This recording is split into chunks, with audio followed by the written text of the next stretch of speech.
प्यासे मिलन के कब्र से बच्चे बुला रहे हैं, मिल जाओ आज हमसे, दृष्टि से सृष्टि रच दो, मुरली से रंग भर दो, वरदानों के हे दाता सादर पधारिए, सादर पधारिए।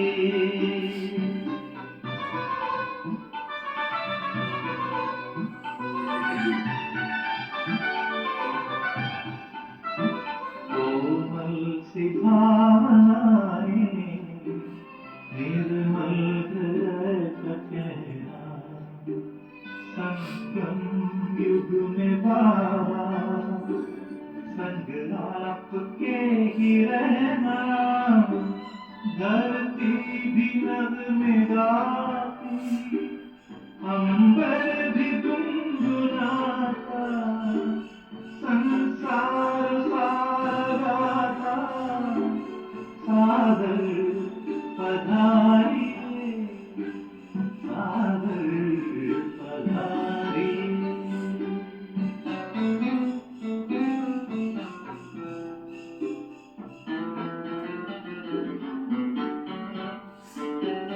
तेरे प्यार को संजोए, नैनों को है भिगोए, यादों के मोतियों को सांसों में है पिरोए, वो सद्गुणों के सागर भरने हर एक जागर, हर ही तुम्हें बुलाता, सागर पधारिए, सागर पधारिए।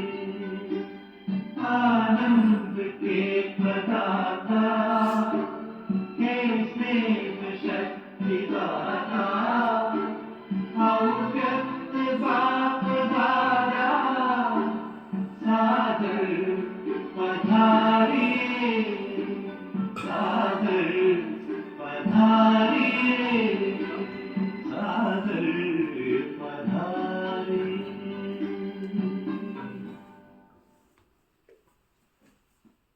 ओम शांति। आज बाबा कहते मीठे बच्चे, तुम्हें पढ़ाई कभी भी मिस नहीं करनी है। क्या नहीं करना है? किस किस को पक्का है? पढ़ाई मिस नहीं करनी है। चौबरानी ठीक होगी? तुम्हें पढ़ाई कभी भी मिस नहीं करनी है। क्यों नहीं करनी है? वो भी लॉजिक बता रहे हैं बाबा, क्यों नहीं करनी। सुनील भाई, पढ़ाई करेंगे तो मिलेगा और स्कॉलरशिप मिलता है। हमने ये नहीं देखना है ये तो क्लास में आता नहीं है तो आती नहीं है। राजधानी स्थापन हो रही है, अगर सब रेगुलर हो जाए तो बाबा को सबको राजा बनाना पड़ जाएगा। इसलिए ये चलता ही रहेगा जब तक संगम योग है। हमें स्कॉलरशिप लेनी है, ये अटेंशन देना है। बाबा का बनने के बाद मुझे अपने ऊपर ध्यान देना है। तो वो बाबा बता रहे हैं, तुम्हें पढ़ाई कभी भी मिस नहीं करनी है। पढ़ाई से ही स्कॉलरशिप मिलती है।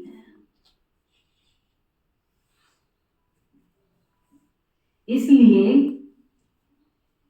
बाप द्वारा जो नॉलेज मिलती है उसे ग्रहण करो। बाबा के द्वारा जो नॉलेज मिलती है उसको ग्रहण करो, उसको ग्रहण करो, अंदर धारण करो। ये नहीं है केवल कॉपी में लिखो बस सुनो अनसुना करो, नहीं। जो कुछ कहा वो सब कुछ अंदर उतारते जाना है, धारण करते जाना है, जीवन में ग्रहण करते जाना है। फिर बाबा पूछ रहे हैं, बड़ा सुंदर और बड़ा अच्छा प्रश्न है। लायक ब्राह्मण किसे कहेंगे? लायक ब्राह्मण किसको कहेंगे?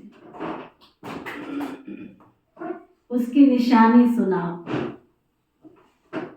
लायक के आगे सिर्फ एक ना लगाने से क्या हो जाता है? मैं थोड़ी बोलूंगी, बोलते रहो आप। हाँ? तो दोनों में कितना जमीन और आसमान का अंतर है। सिर्फ एक ना लगाने से नीचे और ना हटाने से सीधा ऊपर। तो आज बाबा वो निशानी बता रहे हैं। लायक की निशानी क्या है?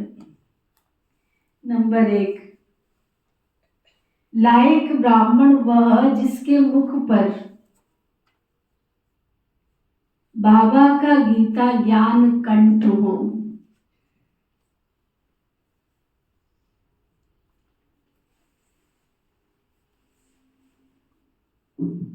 नंबर 2, जो बहुतों को आप समान बनाता रहे। बहुतों को आप समान बनाता रहे। नंबर 3, चेक करते जाना ये गुण और ये विशेषताएं हैं मेरे अंदर। अगर नहीं है तो फिर कौन सी लिस्ट में आ जाओगे? नंबर 3, बहुतों को ज्ञान धन का दान पुण्य करे।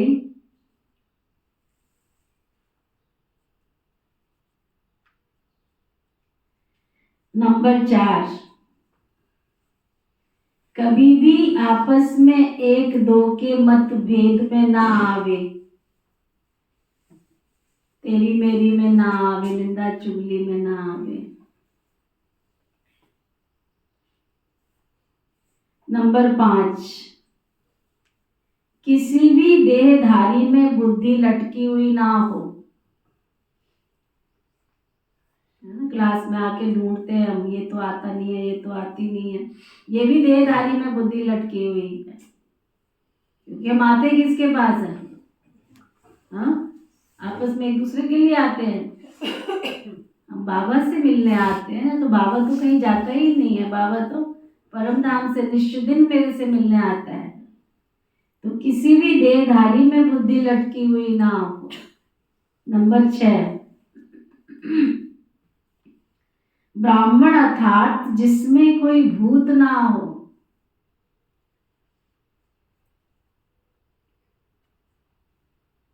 भूत कौन से? काम, क्रोध, लोभ, मोह, अहंकार, ईर्ष्या, द्वेष, नफरत, घृणा, राग, द्वेष, ये सब भूत है। ये 5 भूत महाबलकारी इन्होंने खाली सृष्टि सारी। तो इनमें से कोई भी अगर भूत है तो ब्राह्मण के लिस्ट में नहीं आएंगे। फिर क्या लग जाएगा? इसलिए बाबा कह रहे ब्राह्मण अर्थात जिसमें कोई भूत ना हो, जो देह अहंकार को छोड़ देही अभिमानी रहने का पुरुषार्थ करे। देह अहंकार को छोड़कर आत्म अभिमानी, देही अभिमानी बनने का पुरुषार्थ करे। कितनी बातें बताई बाबा ने? 6 बातें। कौन कौन सी? कपिल भाई। नंबर 1,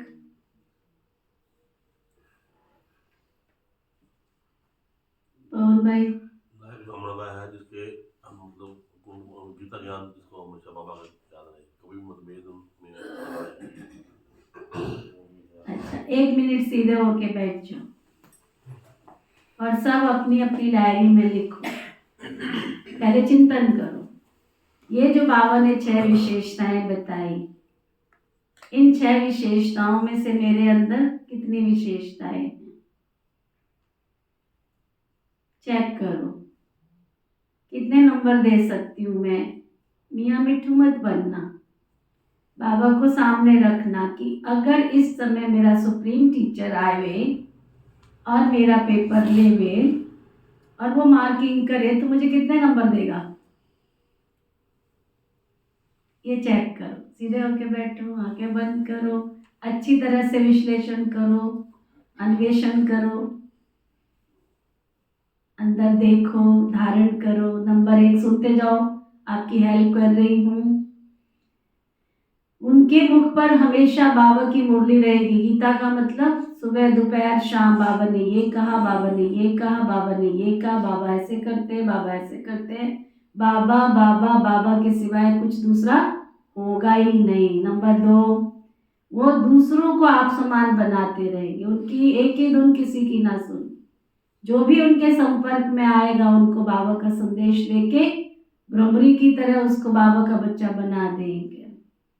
नंबर 3, बहुतों को ज्ञान धन दान करेंगे। जो भी उनके संपर्क में आएगा उनको कुछ ना कुछ अपनी झोली में से ज्ञान रतन बांटते रहेंगे। बाबा की मुरली सुनी, उसको अनेकों को सुनाते रहेंगे। नंबर 4, आपस में बहुत मीठे होंगे। लड़ाई झगड़ा, तेरी मेरी, ऊंच नीच, मतभेद, किसी भी प्रकार का कोई मतभेद नहीं होगा। चेक करते जाओ, किसी से मेरी दुश्मनी है, ईर्ष्या है, द्वेष है, राग है, नफरत है, घृणा है। अगर है तो इसका मतलब लाइक के आगे क्या लग जाएगा वो अपने आप चेक करो। 5 नंबर, किसी भी देहधारी में बुद्धि तो नहीं लटकी हुई है। कोई भी, एनीवे, कोई भी हो सकता है, एनीबॉडी, कोई भी हो सकता है, कोई भी हो सकता है। पति हो सकता है, पिता हो सकता है, पुत्र हो सकता है, दोता नोता हो सकता है, कोई स्टूडेंट क्लास का हो सकता है, कोई सगा संबंधी हो सकता है। जब मैं योग में बैठता हूँ तो मुझे कौन याद आता है? जब मैं व्यवहार में आती हूँ तो मुझे कौन याद आता है? अगर कहीं भी रंचक मात्र भी मेरी बुद्धि लटकी है तो लाए के आगे ना लग जाएगा, इसलिए अटेंशन। नंबर 6, ब्राह्मण अर्थात जिसमें कोई भूत ना हो, काम क्रोध लोभ मोह अहंकार इच्छा द्वेष नफरत घृणा राग द्वेष, है ना, कोई भी भूत नहीं। अगर अभी तक मेरे अंदर ये भूत है तो इसका मतलब लाइक के आगे ना लग जाएगा। चेक करो कितने नंबर देंगे, खुद को पूछो मैं कितने नंबर दूंगा। और शिव बाबा सामने सुप्रीम टीचर खड़ा है तो वो कितने नंबर देगा, मार्किंग करो अपनी। कर ली? अब मैं इसके आगे कुछ नहीं पूछूंगी कितनी मार्किंग की है, क्योंकि स्व पुरुषार्थ के आधार पर हमें सतयुग में जाना है। जब शिव बाबा रिजल्ट देंगे तो उस समय कोई भी हमारा सहयोगी नहीं बनेगा। स्कूल में आपने कितने फ्रेंड्स अच्छे बना रखे हैं, कितने पढ़ाई में अच्छे हैं, कितना आपको समय पढ़ाने में मदद करते हैं, आपको कोचिंग करने में मदद करते हैं आपको, लेकिन जब एग्जाम हो जाता है उसके बाद रिजल्ट में क्या प्रोफेसर साहब, कोई स्टूडेंट मदद करता है? जब रिजल्ट अनाउंस होता है तो टीचर मदद करता है? उससे पहले आपको कोई भी मदद कर सकता है, लेकिन अनाउंसमेंट होने के बाद बस फिर तो खुश होकर चला जाता है। तो वो देखो कि मेरी मार्किंग जब श्री बाबा करेंगे तो कितने नंबर देंगे और मुझे कहाँ भेजेंगे। ठीक है, अच्छा, ओम शांति। बाप ने अपना और सृष्टि चक्र का परिचय तो दिया है, यह तो बच्चों की बुद्धि में बैठ गया है कि सृष्टि का चक्र हूबहू रिपीट होता है। जैसे नाटक बनाते हैं, मॉडल्स बनाते हैं, फिर वह रिपीट होते हैं। तुम बच्चों की बुद्धि में ये चक्र चलना चाहिए। तुम्हारा नाम भी है स्वदर्शन चक्रधारी, तो बुद्धि में फिरना चाहिए ना। बाप द्वारा जो नॉलेज मिलती है वो ग्रहण करनी चाहिए। ऐसी ग्रहण हो जाए जो पिछाड़ी में बाप और रचना के आदि मध्य अंत की कोई याद ही ना रहे। बच्चों को बहुत अच्छी रीति पुरुषार्थ करना है। ये है एजुकेशन। बाबा कहते हैं यहाँ तुम पढ़ाई पढ़ने के लिए आ रहे हो। बच्चे जानते हैं ये एजुकेशन सिवाय तुम ब्राह्मणों के और कोई भी नहीं जानते। ऐसी पढ़ाई और कोई पढ़ा नहीं सकते। वर्णों का फर्क तो है ना। मनुष्य समझते हम सब मिलकर के एक हो जाएं। अब इतनी सारी दुनिया एक तो हो ही नहीं सकती।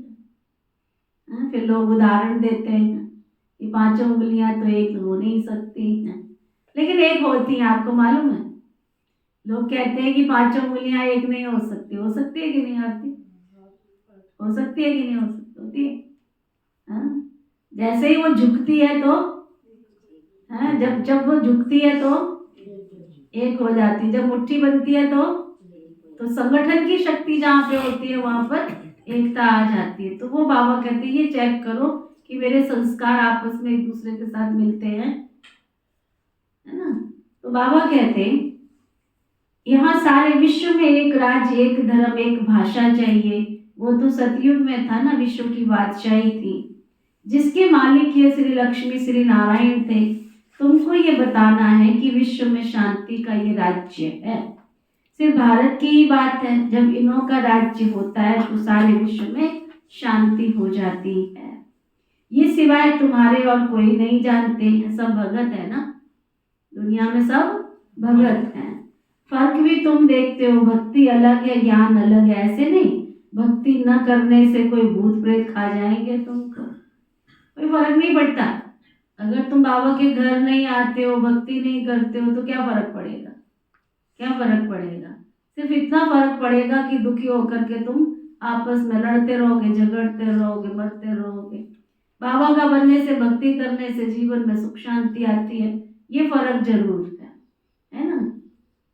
कोई लड़ रहा हो, झगड़ रहा हो तो क्या कहेंगे, इसका कोई अनाथ नहीं है, इसका कोई धनी दोरी नहीं है, ये तो बिल्कुल अनाथ की तरह से, जिसका कोई धनी दोरी नहीं है वो लड़ते झगड़ते रहते हैं।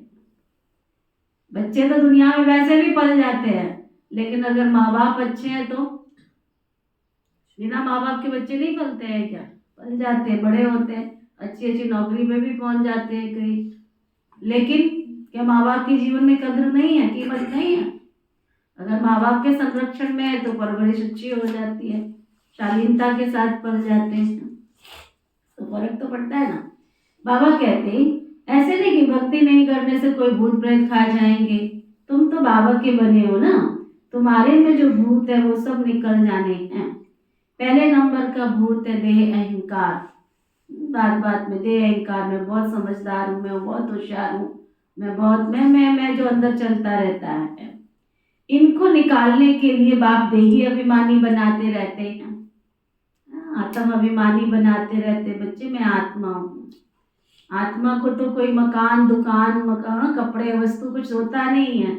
शरीर के साथ जुड़ते हैं तो मकान दुकान कपड़े वस्तु सब सारी चीजें दिखाई देती हैं। तो बाबा कहते हैं बाबा को याद करने से कोई भी भूत सामने आएगा ही नहीं।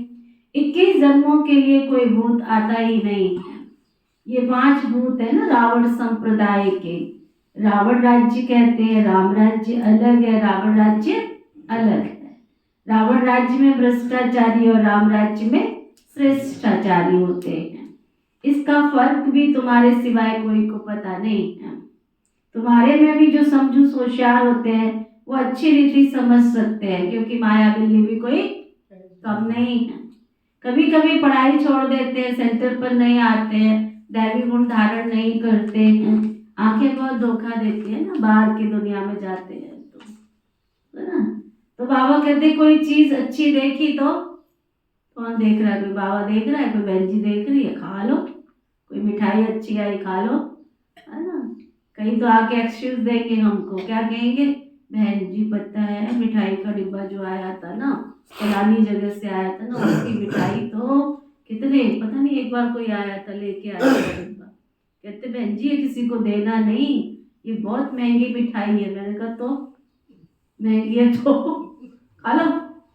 अरे महंगी है तो क्या हुआ, कहते इसमें सोने की परत लगी हुई है, पता नहीं कहाँ से आया था उस घर की बात है, काफी पुरानी बात है ना। बहुत महंगी मिठाई। तो मैंने कहा अच्छा, और उस समय खुदा ना खास्ता बाबा का घर बन रहा था। मैंने कहा भाग्य खुल गए मेरे लेबर के, अच्छा हो गया, बेचारे को कौन खिलाएगा इतनी महंगी मिठाई, है ना। बहुत महंगी मिठाई थी, कहीं से आई थी, पता नहीं कहाँ से, याद नहीं आ रही, कोई सहारनपुर का पता नहीं कहाँ, कोई किसी की शादीशुदी थी, है ना। तो बाबा कहते ये थोड़ी है कि तुम महंगी है तो अच्छी है तो फलानी है तो चिपके खा लो।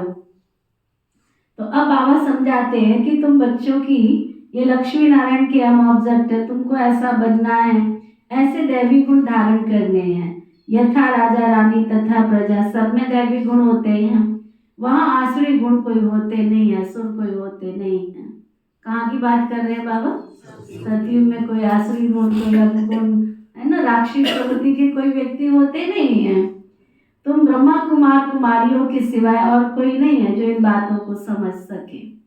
तुमको शुद्ध अहंकार है, तुम आस्तिक बने हो क्योंकि मीठे मीठे रूहानी बाप के बच्चे बने हो ना तुम, है ना। इतना मीठा प्यारा बाबा, इतना मीठा इतना प्यारा, हाँ, शिव भोला भगवान। कितना मीठा गीत है। इतना मीठा कितना प्यारा शिव भोला भगवान, तो ना इतना मीठा है वो, कितना मीठा है यह भी तुम जानते हो। कोई भी देहधारी कभी राजयोग ज्ञान व याद की यात्रा तुमको सिखला नहीं सकते हैं। एक बाबा ही सिखलाते हैं। तुम सीखकर फिर औरों को सिखलाते हो। तुमसे पूछेंगे तुमको ये किसने सिखाया, तुम्हारा कौन गुरु है, क्योंकि टीचर तो आध्यात्मिक बातें नहीं सिखलाते हैं ना, ये तो गुरु ही सिखलाते हैं। ये बच्चे जानते हैं हमारा कोई गुरु नहीं है, हमारा तो सतगुरु है। उनको सुप्रीम कहा जाता है। ड्रामा अनुसार सतगुरु खुद आकर के परिचय देते हैं। जो कुछ सुनाते हैं वो सब कुछ सत्य समझाते हैं और सच खंड में ले जाते हैं। सत्य तो एक बेहद का बाप ही है ना। बाकी कोई देहधारी को याद करना तो झूठ हो जाता है ना। झूठी माया झूठी काया झूठा सब संसार, वो आता है ना पीस ऑफ माइंड पे। झूठी माया झूठी काया झूठा सब संसार है। यहाँ तो तुम्हें एक बेहद के बाप को याद करना है। जैसे सब आत्माएं ज्योति बिंदु हैं तो बाबा भी तो ज्योति बिंदु है। बाकी हर आत्मा के संस्कार कर्म सब अपने अपने हैं। सब एक जैसे संस्कार तो किसी को हो नहीं सकते हैं।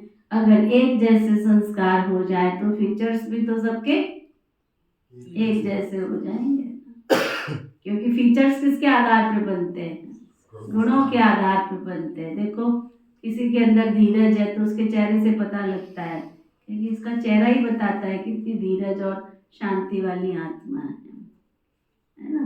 कोई बहुत चुस्त दुरुस्त होता है, उसके चेहरे से ही पता चलता है ये बड़ा एक्टिव है, बहुत चुस्त दुरुस्त है। तो जैसे गुण और शक्तियां हैं, जैसे मनुष्य के संस्कार हैं, तो उसके फीचर्स भी एक जैसे होते हैं। तो बाबा का कहने का मतलब कि सबके गुण और शक्तियां संस्कार एक जैसे तो हो नहीं सकते, नहीं तो फिर फीचर सबके एक जैसे हो जाएंगे, है ना। तो बाबा कहते हैं कोई भी देहधारी को याद करना तो झूठ हो जाता है ना। कभी भी एक जैसे फीचर्स तो हो ही नहीं सकते हैं, थोड़ा फर्क तो जरूर होता है। अब ये नाटक तो है ही, सृष्टि भी एक ही है, अनेक तो है नहीं है। ये सब गप्पोड़े लगाते रहते हैं कि ऊपर नीचे दुनिया है, ऊपर तारों में दुनिया है। बाबा कहते हैं किसने बताया तुमको कि तारों में दुनिया है। नाम ले लेते हैं फिर शास्त्रों का, शास्त्र तो जरूर कोई मनुष्य नहीं लिखे होंगे ना। तुम जानते हो ये बना बनाया खेल है, सेकंड बाय सेकंड जो सारी दुनिया का पार्ट बजता रहता है। ये भी बना बनाया ड्रामा है, तुम बच्चों की बुद्धि में आ गया है ना। ये सृष्टि का चक्र कैसे चलता रहता है। नंबरवार तुम आते हो पार्ट बजाने के लिए। सभी मनुष्य मात्र जो है वो कैसे पार्ट बजाते हैं, बाबा ने सब कुछ तो बता दिया है। सतयुग में तुम्हारा पार्ट बहुत ऊंचा होता है। बाबा कितना अच्छी रीति एक एक बात बच्चों को समझाते हैं। तुम बच्चों को फिर औरों को भी समझाना पड़ता है। बड़े बड़े सेंटर्स खुलते रहेंगे तो बड़े बड़े आदमी भी वहाँ आएंगे। जैसा स्थान होगा वैसे स्टूडेंट भी आते जाएंगे। बाबा कहते गरीब भी बहुत आएंगे। अक्सर करके गरीबों की बुद्धि में झट से ज्ञान बैठ जाता है। बड़े बड़े आदमी भल आते हैं, परंतु काम पड़ गया तो कहेंगे फुर्सत नहीं है। प्रतिज्ञा करते हैं कि हम अच्छी रीति पढ़ेंगे, फिर अगर नहीं पढ़ते हैं तो धक्का लग जाता है। माया और ही अपनी तरफ खींच लेती है ना। तुम एक पैर बाहर निकालो, माया तो खड़ी है, तुम्हें दोनों तरफ रास्ता डाल देती है गले में, वो फटाफट खींच के ले जाती। रास्ता कौन सा होता है, देह अभिमान का रास्ता। जैसे ही तुम पैर बाहर निकालोगे देह अभिमान का रास्ता तुमको खींच कर माया डाल करके ले जाएगी। तो बाबा कहते हैं बहुत बच्चे हैं जो आते आते पढ़ाई पढ़ना ही बंद कर देते हैं। पढ़ाई मिस कर रहे हैं तो जरूर फेल हो पड़ेंगे। अगर पढ़ाई पर अटेंशन नहीं है, बाबा का ध्यान नहीं देते हैं, बाबा जो कह रहे हैं उसको सुना अनसुना कर रहे हैं तो पास थोड़े होंगे। फेल ही होंगे। तो बाबा कहते हैं स्कूल में भी अच्छे अच्छे बच्चे जो होते हैं ना, वो कभी शादियों पर इधर उधर जाने की छुट्टी नहीं लेते हैं। जो अच्छे बच्चे होते हैं वो कोई ये नहीं कि बात बात पे आज शादी है, आज बाराती है, आज फलाना है, आज ये छुट्टी लेते हैं। आजकल तो स्कूल वालों ने स्ट्रिक्ट कर दिया है, कोई छुट्टी नहीं लेते, कहीं पे भी नहीं जाना है तो उनको। तो बाबा कहते हैं कितनी छुट्टी लेते रहते, बुद्धि में रहता है, हम अच्छी रीति पढ़कर स्कॉलरशिप लेंगे इसलिए पढ़ते हैं। मिस करने का उनको ख्याल ही नहीं आता है। उनको पढ़ाई के सिवाय और कुछ मीठा लगता ही नहीं। क्या कह रहा पवन भाई बाबा? पढ़ाई के बाद कुछ नहीं मिलता। थोड़े दिन ठीक से चलते हो फिर छोड़ देते हो, फिर बाबा पकड़ लेता है ना। नहीं छोड़ना है। बाबा को प्यार आता है कि मेरे बच्चे इतने अच्छे बच्चे हैं, मैं रोज पढ़ाने आता हूँ, फिर क्लास में दिखते नहीं हैं, तो बाबा को ख्याल आता है। बाबा कहते हैं समय मुफ्त में अपना वेस्ट करते रहते हैं, पढ़ाई छोड़ते हैं तो अपना समय मुफ्त में वेस्ट करते रहते हैं। यहाँ एक ही टीचर है पढ़ाने वाला, तो पढ़ाई तो कभी मिस नहीं करनी चाहिए। पढ़ाने वाला है कितना मीठा सतगुरु प्यारे बाबा, तो उसकी पढ़ाई मिस तो नहीं करनी चाहिए ना। इसमें भी देखने में आता है नंबरवार पुरुषार्थ अनुसार। देखते हैं पढ़ने वाले अच्छे हैं तो फिर क्या देखते हैं, ये पढ़ने वाले अच्छे हैं तो सुनीता क्या सुन रही है? सीधे होके बैठ, माया आ रही है पीछे से देख रही है, इसके अंदर ज्ञान का खजाना चला ना जाए। क्या बाबा देखते हैं ये अच्छा पढ़ने वाला है तो फिर उसको पढ़ने में मजा आता है। तो बाबा कहते पढ़ाने वाले की भी दिल लगती है कि इसको अच्छी रीति पढ़ावे। टीचर का नाम वाला होता है ना, ग्रेड बढ़ती है, ऊंच पद मिलता है। यहाँ भी बच्चे जो जितना पढ़ते हैं उतना ऊंच पद पाते हैं। एक ही क्लास में कोई पढ़कर ऊंच पद पाते हैं, कोई कम पाते हैं। सबकी कमाई तो एक जैसी नहीं होती है ना। एक ही स्कूल में पढ़ने वाले एक सेक्शन में कितने बच्चे होते हैं? आजकल कितने होते हैं? हमारे जमाने में तो 50 के करीब होते थे, 40 होते हैं। सुना, एक सेक्शन में 50 बच्चे होते हैं। 50 में से स्कॉलरशिप लेने वाले कितने होते हैं? है ना। तो तुम इतने बैठे तो सारों को तो स्कॉलरशिप मिलने से नहीं, ये तो बाबा को अच्छी तरह पता है। बाबा कहते हैं सबकी कमाई तो एक जैसी नहीं होती है। बुद्धि पर मदार है ना, वो तो मनुष्य को पढ़ाते हैं। तुम जानते हो वेद का बाप हमको पढ़ाते हैं, तो हमें अच्छी रीति पढ़ना चाहिए, गफलत नहीं करनी चाहिए, पढ़ाई को छोड़ना नहीं चाहिए। एक दो के ट्रेटर भी बन पड़ते हैं, यहाँ से उठेंगे फिर एक दो की निंदा चुगली करना शुरू कर देंगे। ट्रेटर माना एक दूसरे की बातें करना शुरू कर देंगे, उल्टी सुल्टी बातें सुनाकर एक दो को खराब कर देंगे। अच्छा भला सामने वाला चल रहा होता है, इधर तेरे लिए पता है बहन जी क्या कह रही थी, लो हो गई ओम शांति। कहा है कोई नहीं, लेकिन तेरे लिए कह रही थी तो फिर उसको बहन जी को उसको कहना नहीं आता क्या? तुझे जरूर बताना है क्या? तू कल क्लास में नहीं आई थी ना, पता है कल क्लास में क्या हुआ था? ऐसे भी लोग होते प्रेस रिपोर्टर, सुना, बिना मतलब की ड्यूटी ले लेते हैं एक दूसरों को खराब करने की। बाबा कहते हैं परमत पर नहीं चलना चाहिए। श्रीमत के लिए कोई कुछ कहे तुमको निश्चय है ना, बाप तुमको हमको पढ़ाते हैं, वो पढ़ाई छोड़नी नहीं चाहिए। बच्चे नंबरवार है, बाप तो अव्वल नंबर है ना। इस पढ़ाई को छोड़ और कहाँ जाएंगे बताओ? और कोई स्कूल है? इसके बाद तो कोई स्कूल खुलने वाला है नहीं है, और कहाँ जाएंगे? ऐसी पढ़ाई तो कहीं पे मिल ही नहीं सकती है। शिव बाबा खुद परम नाम से आकर हमको पढ़ाते हैं। सौदा भी तो शिव बाबा से करना है ना, कि नीति से किया। जिन्होंने नीति से सौदा किया वो हाथ उठाओ, जिन्होंने शिव बाबा से किया वो हाथ उठाओ। तो शिव बाबा से रोज पढ़ने तो आते नहीं हो, छुट्टियां मारते हो, फिर बाबा ढूंढता रहता है। कोई उल्टी सुल्टी बातें सुनाकर औरों का मुख मोड़ देते हैं। ये क्या है? बहुत सुंदर बात बाबा ने कही है। ये क्या है तुम्हारी? ये तुम्हारी शिव बाबा की क्या है? ईश्वरीय बैंक है। समझो कोई बाहर में सत्संग शुरू करते हैं, कहते हैं हमें शिव बाबा की बैंक में जमा करना है। कैसे करेंगे? बच्चे जो आते हैं शिव बाबा की भंडारी में डालते हैं, 1 पैसा भी देते हैं तो उनका 1 पैसा भी क्या होता है, 100 गुना हो जाता है। और ये याद रखना, गरीब का 1 पैसा 100 गुना नहीं होता है। ये बहुत बड़ा लॉजिक है, ये बहुत बड़ा हिसाब किताब है। बाबा कहते हैं कि 1 का 100 गुना होता है, लेकिन किसका, जिसके पास है ही 1 और उसने 1 ही 1 दे दिया है। एक बार रुक्मणी जी बैठी हुई थी, कृष्णा जी बैठे हुए थे। रुक्मणी ने कहा कि भगवान मुझे आपकी एक लीला समझ में नहीं आई।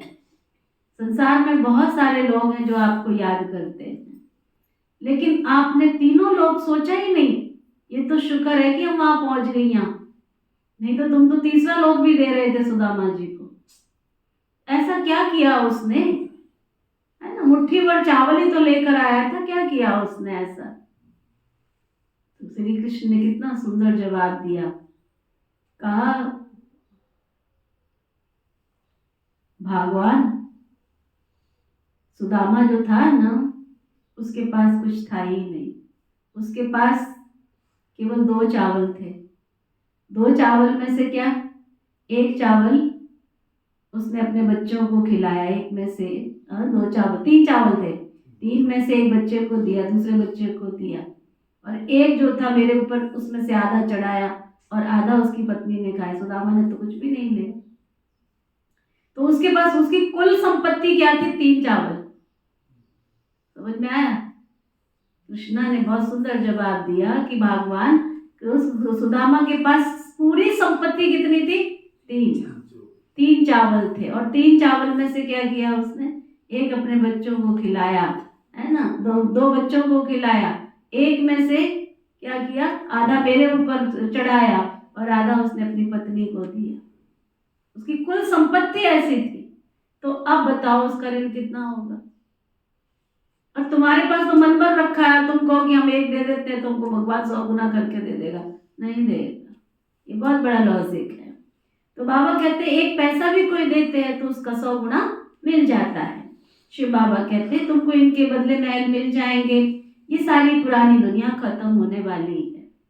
क्यों बाबा रोज अटेंशन दिलवाते हैं कि जो कुछ सफला करना है कर लो, क्योंकि तुम्हारा तुमको ही मिलने वाला है। बाबा तो यहाँ एक्सचेंज ऑफर लेके आया हुआ, आता है ना बड़े बड़े मॉल में एक्सचेंज होता है। कितना ठगते हैं, कहते हैं चीज दे के जाओ, चीज के बदले चीज लेके जाओ, है ना। पुरानी चीजों को थोड़ा सा डिब्बा बदला उसको फिर नया बना के बेच देते हैं। कितना ठगी है। बाबा तो ऐसा नहीं करता। बाबा कहता तुम कख फल ले आते हो और मैं तुमको महल दे देता हूँ। शिव बाबा कहते हैं मैं तुमको इनके बदले महल मिल जाएंगे, ये सारी पुरानी दुनिया खत्म होने वाली है। धनवान अच्छे अच्छे कुटुंब से आते हैं, ऐसे कोई नहीं कहते कि हमारी शिव बाबा के भंडारे से परवरिश नहीं होती है। सबकी पालना बाबा कर रहे हैं। कोई गरीब है, कोई अमीर है। एक सेवा स्थान खोलो तो सही, जैसे ही खोलते हैं, जैसे ही कोई शिव शक्ति वहां बैठती है, वैसे ही वहां पर सब कुछ क्या होता है, बाबा के सेवाधारी बच्चे वहां पहुंच जाते हैं। बहुत अच्छी सेवा होना शुरू हो जाती है। तो बाबा कहते कोई गरीब है, कोई अमीर है ना, कोई गरीब है, कोई साहूकार है। साहूकार से गरीब पलते, इस पर डरने की कोई बात नहीं है। बहुत चाहते हैं बाबा के बन जाएं, परंतु लायक भी तो हो, तंदुरुस्त भी चाहिए, ज्ञान भी दे सके। गवर्नमेंट भी बहुत जांच करके लेती है ना, तो यहाँ भी सब कुछ देखा जाता है। ऐसे नहीं तू भी आजा, तू भी आजा, तू भी आजा, है ना। कई लोग समझते हैं ब्रह्मा कुमारियों को देख के बेचारियां, पहले आके देखो बेचारियों को, तुम जिनको बेचारियां समझते हो वो अपने घर की राजकुमारियां हैं, राजाओं की तरह पल करके आई हैं, पढ़ी लिखी हैं, समझदार हैं, हाई एजुकेटेड हैं। कोई ऐसी वैसी ब्रह्मा कुमारियां नहीं है जो घर से आ गई हैं यहाँ भूखी, है ना, ममता बन के मांगने के लिए। रजे हुए घर से आई हैं। बेचारा किसी को करना नहीं चाहिए। हाँ बेचारा, कोई नहीं है। बेचारा क्यों है वो? हम तो 3 बाप के बच्चे, हमको तो बेचारा बिल्कुल कोई नहीं कर सकता। और राजस्थान में जब हम जाते थे ना, तो वो देखते ये दोहरे कपड़े वाली यहाँ जा रही है, मगर तुम्हें क्या पता। शुक्र है तुम दोहरे कपड़े वाले कहते हो, काले कपड़े वाले नहीं कहते हो। साफ दिल पूरा रास्ते, भगवान की शरण में है हम, तो ना। तो बाबा कहते साहूकार से गरीब पलते, इसमें डरने की बात नहीं है। बहुत चाहते हैं बाबा के बन जाए, परंतु लायक भी तो हो, ऐसे थोड़ी बनते हैं। कोई भी ब्रह्मा कुमारी ईश्वरी विश्वविद्यालय में रहती है, पहले 3 साल उसकी ट्रायल होती है, समझा? 3 साल पहले ट्रायल होती है, 1 साल पहले वो घर से आते हैं, फिर 3 साल उसकी ट्रायल होती है, 5 साल के बाद उनको सर्टिफिकेट मिलता है कि आश्रम पर रह सकती है। उसके बाद भी उनके माता पिता का लेटर होता है कि हमारी बच्ची अगर कोई भी नियम और मर्यादा तोड़ती है तो उसके जिम्मेवार हम हैं। सारी उम्र के लिए उनकी तख्ती लटकी रहती है कि अगर किसी बच्चे ने नियम तोड़ा, मर्यादा तोड़ी, तो उसके जिम्मेवार वो खुद है, ईश्वरीय विश्वविद्यालय जिम्मेवार नहीं है। ऐसे नहीं ब्रह्मा कुमारी आश्रम में रहती हैं, है ना? और शादी करके तो बेचारे छूट भी जाते हैं, यहाँ तो सारी उम्र भी नहीं छूटते हैं कि पता नहीं कब कौन सा कर्म हो जाएगा इनसे, इसलिए बहुत सावधानी से रखना पड़ता है। बाबा कहते कोई भी गरीब है, कोई बात नहीं, बाबा कहते तंदुरुस्त भी चाहिए, ज्ञान भी दे सके। गवर्नमेंट भी बहुत जांच कर लेती है, यहाँ भी सब कुछ देखा जाता है कि ये सर्विस कर भी सकते हैं या नहीं। नंबर बात तो है ना, सब अपना अपना पुरुषार्थ कर रहे हैं। कोई अच्छा पुरुषार्थ करते करते भी एब्सेंट हो जाते हैं, कारणे अकारणे आना छोड़ देते हैं, फिर वो तंदुरुस्ती खत्म हो जाती है। एवर तंदुरुस्त बनाने के लिए सब कुछ सिखाया जाता है। जिनको शौक होगा ना, समझते हैं याद से ही हमारे पाप कटते हैं, वही अच्छी रीति पुरुषार्थ कर सकते हैं। अंदर कॉन्शियस में बात गई होगी कि इस पढ़ाई से मेरा परिवर्तन होगा, इससे मेरी आत्मा सशक्त और शक्तिशाली बनेगी, तो ही वो पुरुषार्थ कर सकते हैं। बाबा कहते कोई तो लाचार टाइम पास कर रहे हैं, बस बाबा के घर में आ जाते हैं, चले जाते हैं, टाइम पास, कोई नो चेंज, कोई परिवर्तन ही नहीं उनकी जिंदगी में, न सावन हरे न बादो। देखो कहावतें कैसी बनी है, ये बनता है क्या, न सावन हरे न बादो सूखे, ना तो ये हरा होता है ये ना सूखता है, ऐसे ही कैसे ही है। बाबा कहते कोई तो लाचार में बस टाइम पास कर रहे, फेरी लगा रहे हैं। अरे अपनी अपनी जांच करनी है। बाबा समझाते हैं गफलत करोगे तो पता पड़ जाएगा तुमको, फिर तुमको कोई पढ़ा नहीं सकेंगे। तुम सोचो कि शिव बाबा तुम्हारी एक्स्ट्रा ट्यूशन लेगा, अभी तुम जितनी मर्जी ले सकते हो, आगे कोई नहीं लेगा। बाबा कहते 7 रोज में तुमको लायक ब्राह्मण ब्राह्मणी बन जाना चाहिए ना, सिर्फ नाम का ब्राह्मण ब्राह्मणी नहीं चाहिए। यहाँ पर कितना स्ट्रिक्ट हो के बाबा के, हाँ नाम का नहीं चाहिए यहाँ पे, ब्राह्मण ब्राह्मणी वो जिनके मुख में गीता का ज्ञान कंठ हो। ब्राह्मणों में भी नंबरवार होते हैं, यहाँ भी ऐसे ही है। पढ़ाई पर अटेंशन नहीं है तो जाकर क्या बनेंगे, आ जाते हैं लेकिन पढ़ते नहीं है, तो बाबा कहते हैं सतयुग में जाकर क्या बनेंगे। हर एक अपना पुरुषार्थ करना है, सर्विस का सबूत देना चाहिए, तभी तो समझेंगे ना, तभी तो समझ में आएगा ये ऐसा पद पाएगा, फिर कल्प कल्पांतर के लिए ऐसा पद हो जाएगा। पढ़ते पढ़ाते नहीं है तो अंदर में समझना चाहिए कि खुद ही पूरा पढ़ाई की नहीं। अगर किसी का जीवन नहीं बनाते इसका मतलब तुम्हारे अंदर अब तक क्या, कपिल भाई, अगर किसी का जीवन तुम बनाते नहीं हो, किसी का कल्याण करते नहीं हो, तो इसका मतलब अभी तक तुम्हारे अंदर ही ज्ञान नहीं गया है, तुम खुद ही पूरा नहीं पढ़े हो, तभी तो नहीं पढ़ा सकता है। बाबा कहते पढ़ाने लायक क्यों नहीं बनते हो, कहाँ तक ब्राह्मणी को भेजेंगे, ब्राह्मणी कहाँ तक जाएगी बताओ। जब अनीता दीदी आए तो कहते कितनी गीता पाठशालाएं हैं, मैंने कहा इतनी है। कहते कैसे, तुम यहाँ शाहबाद में तुम्हारे और कोई क्लासेस नहीं चलती, मगर कौन जाए। कहते भाई बहन जाएंगे, तुम थोड़ी सब जगह जाएगी, मैं तो कोशिश कर करके थक गई। कोई गीता पाठशाला, कोई आत्माओं का कल्याण करो, विनाश घड़ी नजदीक है, गफलत में ना सो, काल नगारा बज गया, फिर पछताए क्या हो, फिर पछताने से क्या होगा। अपने जीवन को सार्थक करो। सारा दिन करते क्या, सुबह मुरली सुन करके जाते हो, सारा दिन क्या काम है बताओ। सब निठल्ले बैठे हैं इस क्लास में, एक भी ऐसा नहीं है जिसका बहुत बड़ा कारोबार चल रहा, बहुत बड़ी फैक्ट्रियाँ चल रही हैं। हाथ उठाओ जिसकी बहुत बड़ी फैक्ट्रियाँ चल रही हैं, आगे पीछे बिल्कुल टाइम ही नहीं है सांस लेने का। सब रिटायर माल बैठा हुआ है यहाँ पे, सारा रिटायर माल सारा रिटायर माल बैठा हुआ है, चाहे गाँव के चाहे शहर के। हंसराज भाई बड़ा खुश हो रहा है। जो 60 से ऊपर के बैठे वो हाथ उठाओ जरा, जो 60 साल के ऊपर के बैठे। ये देखो रिटायर माल नहीं है, सब रिटायर माल है। अच्छा बाबा कहते हैं, अब आगे सुनो क्या कह रहे हैं बाबा। बाबा कहते हैं आप समानी नहीं बनाए, जहाँ अच्छी रीति पढ़ते हैं उनको मदद देनी चाहिए ना, जा करके कोई अच्छे अच्छे बच्चे हैं, उनको जाके मदद करो, है ना। बहुतों का तो आपस में मतभेद बहुत होता रहता है। कोई तो फिर एक दो में लटक के पढ़ाई छोड़ देते हैं। गए थे पढ़ाने के लिए, पता लगा खुद तो गए थे दूसरों को निकालने, पता लगा खुद ही डूब गए। गए थे दूसरों का कल्याण करने, पता लगा तुम कहाँ गए भाई। ओम शांति, ओम नमो शिवाय हो जाती है। फिर बाबा क्या कहते हैं, जो करेगा सो पाएगा। एक दो की बातों में आकर तुम पढ़ाई क्यों छोड़ देते हो? ये भी ड्रामा है, तकदीर में नहीं है। दिन प्रतिदिन पढ़ाई जोर होती जाती है, सेंटर्स खुलते रहते हैं। ये शिव बाबा का खर्चा नहीं है, ये शिव बाबा का खर्चा नहीं है, सारा ही बच्चों का खर्चा है। ये दान सबसे अच्छा दान है। किसी मनुष्य आत्मा के जीवन का कल्याण हो जाए, किसी को आशीर्वाद मिल जाए, किसी के अंदर से शक्ति आ जाए, ये सबसे बड़ा कल्याण है। उस दान से तो अल्पकाल का सुख मिलता है, इनसे तो 21 जन्म की तुमको बच्चे प्रारब्ध मिलती है। तुम जानते हो हम यहाँ आते हैं नर से नारायण बनने के लिए, तो जो अच्छी रीति पढ़ते हैं उनको फॉलो करो। कितना रेगुलर पढ़ाई पढ़नी चाहिए।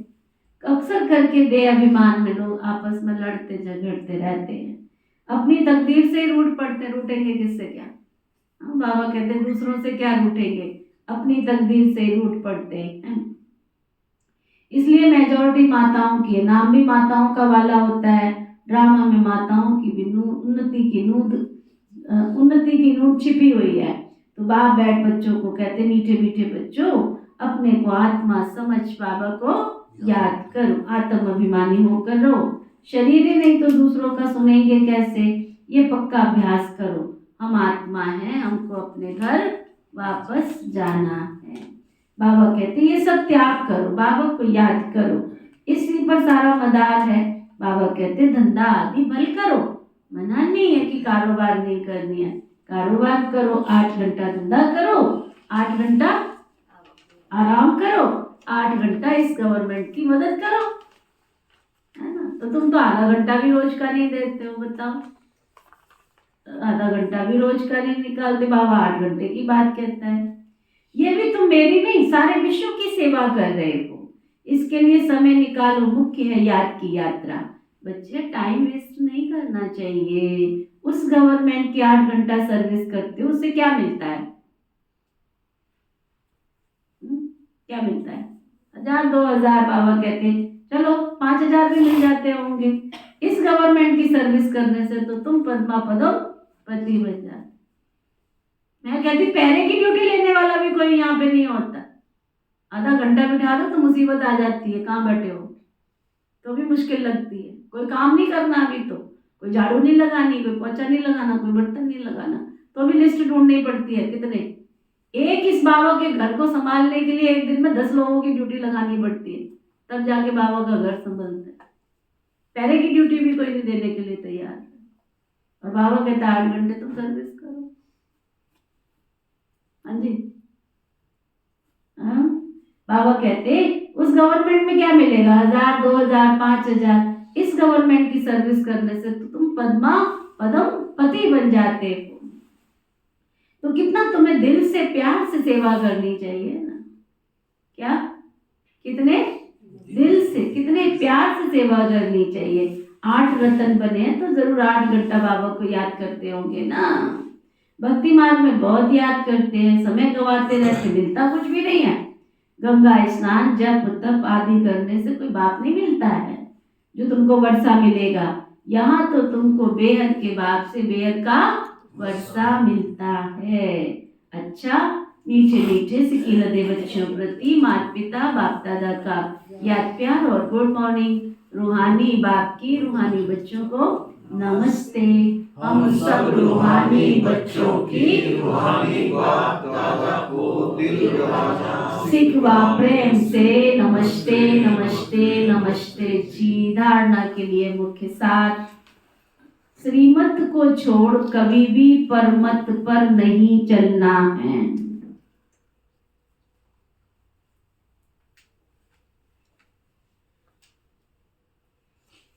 श्रीमत को छोड़ कभी भी परमत पर नहीं चलना है। उल्टी सुल्टी बातों में आकर पढ़ाई पढ़ाई से मुख नहीं मोड़ना। सुना, उल्टी सुल्टी बातों में आकर पढ़ाई से कभी भी मुख नहीं मोड़ना है। मतभेद में नहीं आना है। तेरी में मेरी में मतभेद में नहीं आना है। अपनी जांच करनी है कि हम कहाँ कोई गफलत तो नहीं करते हैं। खुद की चेकिंग खुद करो, कहीं हम किसी भी प्रकार की कोई गफलत तो नहीं करते। पढ़ाई पर पूरा पूरा अटेंशन है हमारा। समय व्यर्थ तो नहीं गवाते हैं। आत्म अभिमानी बने हैं। रूहानी सेवा दिल से करते हैं। चेक करो कितने प्रश्न दिए बाबा ने। गफलत तो नहीं करते हैं, व्यर्थ समय तो नहीं गवाते हैं, आत्म अभिमानी बने हैं। सेवा जो करते हैं वो दिल से करते हैं या नहीं करते। वरदान सतगुरु प्यारे बाबा का वरदान। रूहानी अथॉरिटी के साथ निरअहंकारी बन सत्य ज्ञान का प्रत्यक्ष स्वरूप दिखाने वाले सच्चे सेवादारी भव। सुंदर वरदान दे रहे बाबा। रूहानी अथॉरिटी के साथ निरअहंकारी बन सत्य ज्ञान का प्रत्यक्ष स्वरूप दिखाने वाले सच्चे सेवाधारी भव। जैसे वृक्ष में जब संपूर्ण फल की अथॉरिटी आ जाती है तो वृक्ष क्या होता है, झुक जाता है, अर्थात निर्माण बनने की सेवा करता है। ऐसे ही आप अथॉरिटी वाले बच्चे, जितनी बड़ी अथॉरिटी उतने निर्माण और सर्व के स्नेही होंगे। अल्पकाल की अथॉरिटी वाले अहंकारी होते हैं, लेकिन सत्यता की अथॉरिटी वाले अथॉरिटी के साथ साथ निरअहंकारी होते हैं। यही सत्य ज्ञान का प्रत्यक्ष स्वरूप है। सच्चे सेवाधारी की वृत्ति में जितनी अथॉरिटी होगी उसकी वाणी में उतना ही स्नेह और नम्रता होगी। स्लोगन, भाग्य का आधार त्याग है। आपके भाग्य का आधार त्याग है। बिना त्याग के भाग्य नहीं मिलता। सुना, त्याग नहीं करोगे तो भाग्य भी मिलने वाला नहीं है। कुछ करोगे तो भाग्य बनेगा ना। अच्छा, आज का अव्यक्ति इशारा। ब्राह्मण संसार में सर्व संबंध बाबा के साथ अविनाशी हैं, तो दुख की लहर कैसे होगी। संपत्ति में भी सर्व खजाने व सर्व संपत्ति का श्रेष्ठ ज्ञान धन है, जिससे सर्व धन की प्राप्ति स्वतः ही हो जाती है। जब संपत्ति संबंध सब प्राप्त हैं तो बेगमपुर के बादशाह हैं। ओम शांति शांति।